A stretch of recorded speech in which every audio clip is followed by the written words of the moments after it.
আসসালামু আলাইকুম। কেমন আছেন সবাই? আমার সবজি খামার থেকে আজকে কিছু রসুন তুললাম।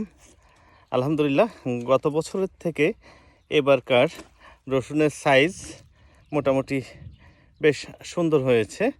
তবে একটা সমস্যা আমি বুঝতে পারছি এখন। আমার রসুন যে অংশে চাষ করেছি এখানে মাটির নিচে ইঁদুর আক্রমণ করেছে, যার কারণে অনেকগুলো রসুন ইঁদুর খেয়ে ফেলেছে।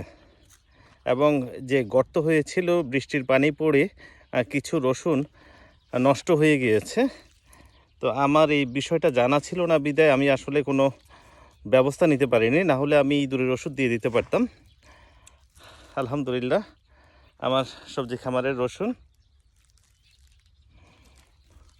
ভালো থাকবেন সবাই। আপনারাও চাইলে আপনাদের বাড়ির আশেপাশে কিংবা ছাদ বাগানে এই ধরনের শাকসবজি চাষ করতে পারেন এবং রসুনও চাষ করতে পারেন। খুব সহজ রসুন চাষ পদ্ধতি। আপনাদের কারো যদি জানার আগ্রহ থাকে আমাকে কমেন্ট করবেন, আমি জানাবো, ইনশাল্লাহ জানানোর চেষ্টা করব। ভালো থাকবেন সবাই, সবার জন্য শুভকামনা রইল। আসসালামু আলাইকুম।